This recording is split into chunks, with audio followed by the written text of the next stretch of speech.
Сол шамалы кездесу бір сөз менің тағдырымды өзгертті деп айтуға болады. Иногда Таңғаларлығы сол кейде елбасы тығырыққа тіреліп тұрғаныңды сезіп қоятындай. трудный момент. Қиын сәттерде, әсіресе бәрін тастап кеткім келген кезде ол кісінің ойымнан қайтуыма ықпалы тиді. Осы сенім ғана мені үнемі алға жетелейді.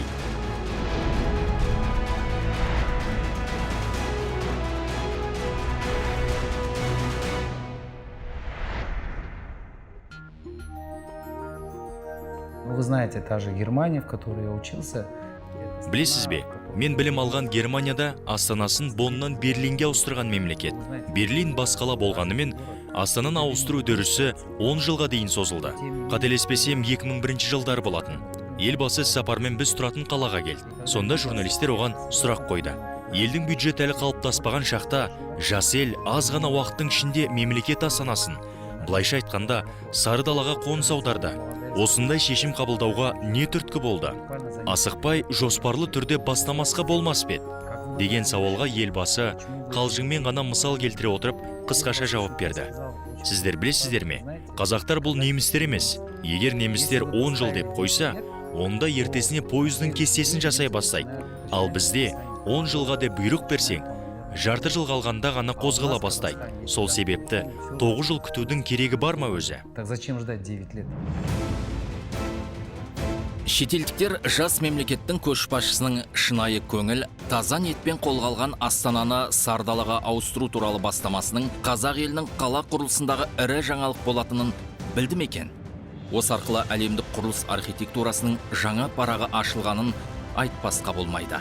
Астананы ауыстыру туралы шешім қабылданған уақытқа қарасақ, Қазақстан үшін ауыр кезең болды.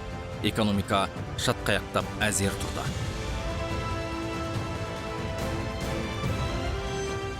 Депутаты были избраны.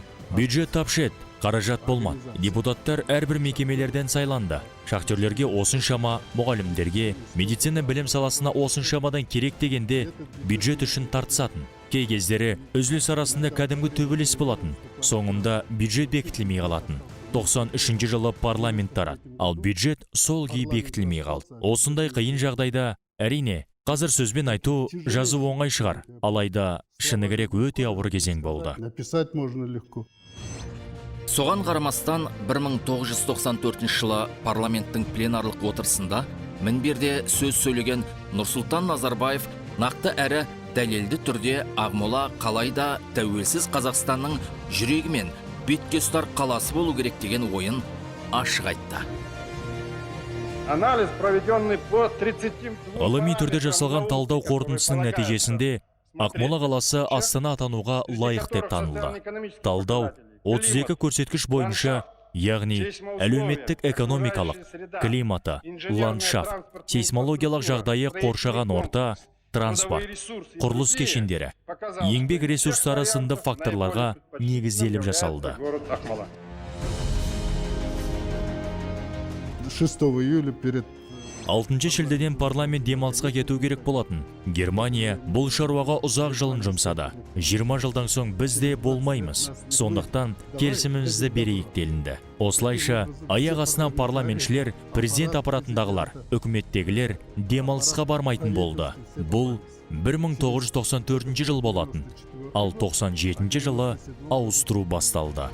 Астананы ауыстыру ауызбен айтып жеңіл қабылдай салатын оңай шаруа болған жоқ. Алайда тәуелсіз жас мемлекеттің көшбасшысы ретінде Нұрсұлтан Назарбаев стратегиялық тұрғыдан көрегенділік танытып, алға айқын мақсат қойып, биік белестерді бағындыруға кірісті. Осылайша елбасы халқының болашағына сарқылмайтын инвестиция салды. Жаңа Астана жарқыраған келбетімен ғана емес, ішкі және сыртқы коммуникациялық іскерлік байланысымен де ерекшеленуі керек болатын. Әлемнің озық елдермен тығыз байланыс орнатып қана қоймай, саяси һәм экономикалық қатынастарда терезесі тең серіктес екенін дәлелдеуі тиіс еді. Осылайша өз тағдырын елмен байланыстырған қазақстандықтар биік мақсатқа ортақ мүдде арқылы жетуді мұрат тұтты. Я думаю, Көштен қалып бара жатқанымызды ол бірден ұғынды. Мұны өзгерту үшін жаңа Астана, жаңа адамдар, жаңа буын қажет болды. Осылайша белгілі межеден өтіп, дамудың даңғыл жолына түсті. жаңа қалада алдымен денсаулық сақтау, білім беру сияқты салаларға жағдай жасау керек болды. Осы мақсатта елбасы Астананың құрылысына әлемдегі білікті мамандарды шақыруға тырысты. Дегеннен ақ елбасы жаңа қаланы батыс пен шығыстың басы біргетін, халықаралық жаһандық мәселелер шешімін табатын алаң деп елестетті. Сондай-ақ Астана ел тұрғындары үшін жаңа Қазақстанның бойтұмары әрі мақтанышы болса екен деген тілек болды. У меня был отчетный концерт. 97 жылы Республика сарайында есеп беру концертім өтті. Шараға елбасын, үкімет мүшелерін және шетелдік қонақтарды шақырдым. Концерт біткен соң елбасының қабылдауында болдым. Сонда тұңғыш президент шығармашылық концерттің өте жоғары дәрежеде өтті. Тағы қандай идеяларың бар деп сұрады. Идея көп айта берсем. Алайда нақтыласам, көбіне гастрольдерде жүрем, шеберлік сағаттарын өткізем. Мүмкіндік болса, халықаралық деңгейде орталық ашсам деген ойым бар дедім. Қай қаладан деген сұраққа Алматыдан деп жауап бердім. Ал елбасы, Алматыда Құрманғазы атындағы мемлекеттік консерватория бар. Жаңа аймақты игеру керек. Жаңа консерватория жаңа Астанада ашылады деп жауап берді. Мен 15 жылдай Москвада инженерлік бордингте оқып қызмет істеп жүргенде бір сапармен сол орталыққа Нұрсұлтан Әбішевтің өзі келді. Сол шамалы кездесу елге қайту керек деген бір сөз менің тағдырымды өзгертті деп айтуға болады. Ақиқатында ұлт көшбасшысы жаңа Астананы салуда сырттай бақылап қана қоймады. Істің басы қасында жүрді. Тікелей басшылық жасады.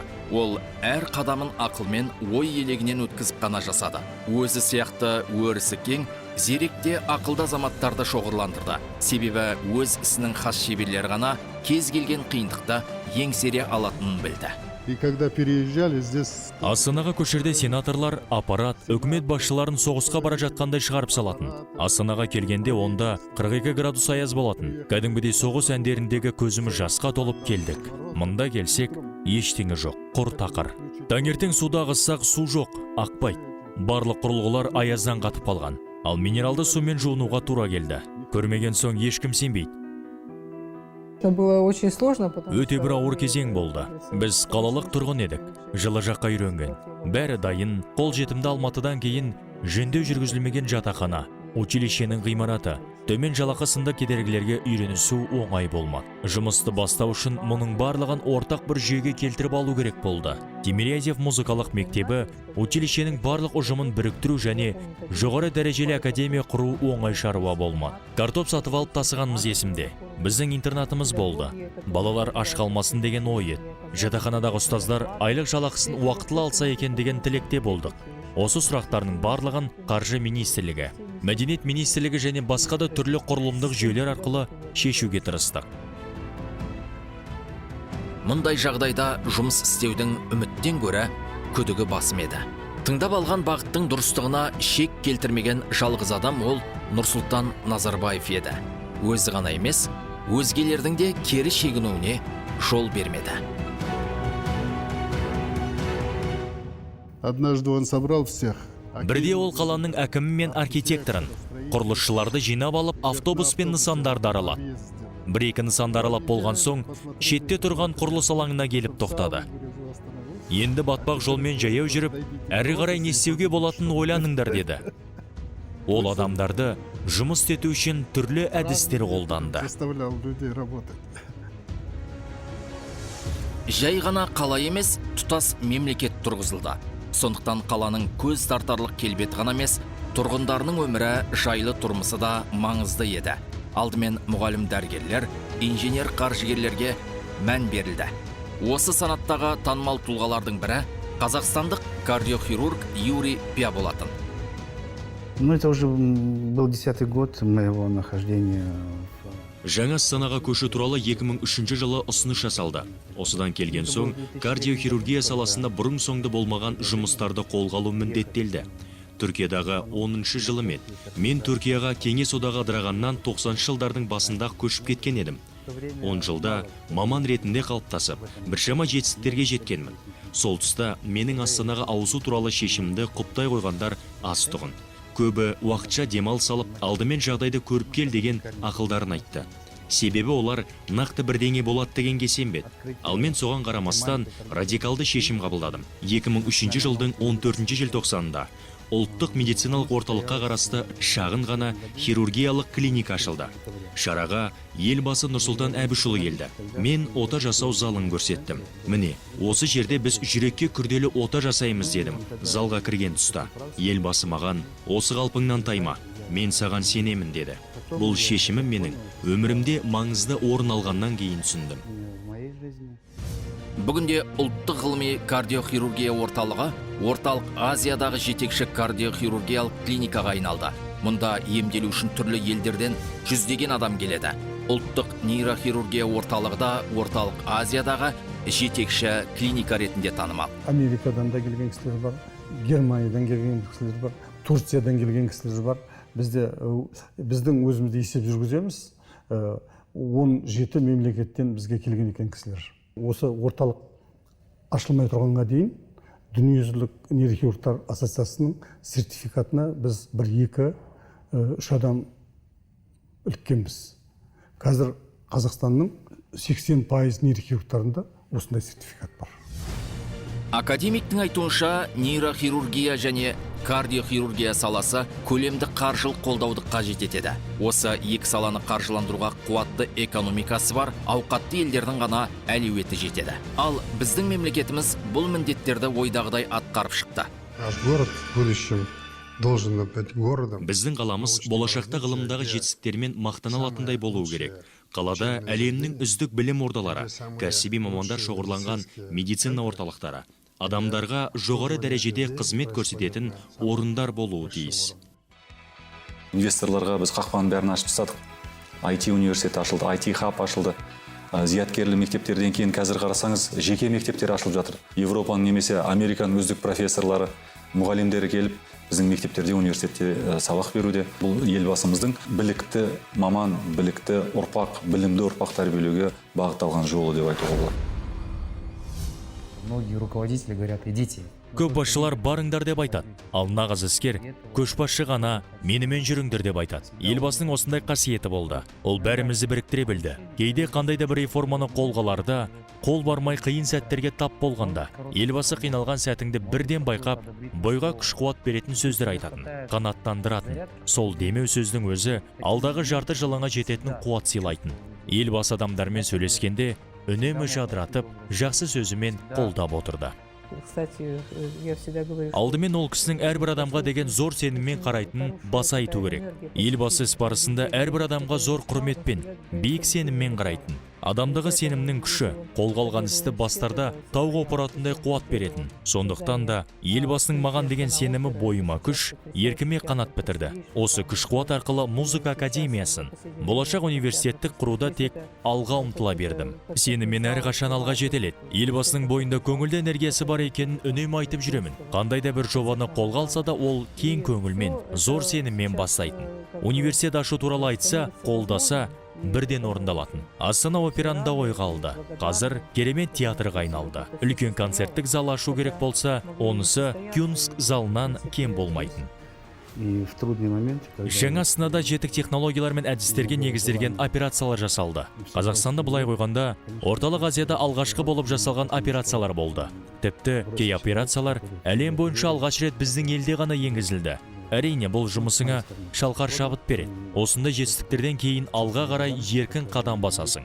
Орталықта істеп жүргенін мақтан тұтатын жастарымыз өте көп. Әрине, жұмыс болған соң қиын кездерде болды. Осы уақыттары жұмыстың бәрін ысырып қойып, басқа жаққа кеткім келгенде, елбасының маған деген сенімі бәрін орнына қойды. Себебі сенім білдірген адамыңның сенімін ақтамау мен үшін үлкен қателік болар анық. Сондықтан да елбасыға деген зор алғыс сезімім осы жерде жұмыс істеуімде маңызды рөл атқарды. Сарыарқаның төсінен Астана салу үміттен гөрі күдігі басым арман еді. Үскірік боран, шөл даланы ешкім ұмыта қойған жоқ шығар. Бір кездері зор үмітпен, батыл мақсатпен арманын ақиқатқа балап, болашағын осы жерден көргісі келді. Көргеніне сенді де. Сардаласы гүлдеп, самал желі еркіндік сыйлаған биік қалаға айналды. Көкті тіреген алып ғимараттар бой түзеді. Осылайша тәуелсіздіктің символы, болашақтың қаласы бой көтерді. Орталық Азияның жүрегі Нұрсұлтан, тәуелсіздік жылдарындағы ірі жетістіктердің біріне айналды. Тұңғыш президенттің елбасы Нұрсұлтан Әбішұлының осындай тағдыр шешті шешімі деп айтуға болады. Мысалға мыңдаған жастар келді. Осы жерде өзінің орнын тауып жатыр, арманы орындалып жатыр. Ары қарай енді қазір біз жаһандану заманындамыз, шекаралар ашық. Осы жерден ары қарай әлемдің үздік қалаларына барып, сол жердегі білім алып, көргенін, білгенін келіп, елімізге жаңағы еңбегін сіңдіріп жатыр деп айтуға болады. Ал Нұрсұлтанның дамуы ол еліміздің дамуы, себебі өзімде өңірде жұмыс атқардым. Біз қашанда осы астанамыз Нұрсұлтанға қарап отырамыз. Жас Астана ғылым, іскерлік қатынастар мен өнердің ұлы ордасына айналды. Тұрғындарға жайлылық сыйлады. Шетелдіктерді қонақ жайлылығымен қуантты. Ол әлемдегі әлеуетті, қарқынды дамып келе жатқан бейбіт сүйгіш мемлекеттің бас қаласы ретінде танылды. Дәл осы жерде ірі спорттық шаралар, экономика, дін, қауіпсіздік мәселелері бойынша халықаралық жиындар тұрақты өтіп тұрады. Осылайша ұлт көшбасшысының алға қойған ұлы мақсаттары 100%-ға орындалды.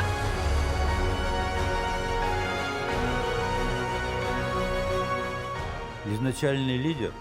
Мен ол кісі нағыз көшбасшы деп санаймын. Тамыры үзілген мемлекеттіліктің құқықтық негізінің қайта қалыптасуына өлшеусіз үлес қосты. Оның негізгі белгілері болмаған анық.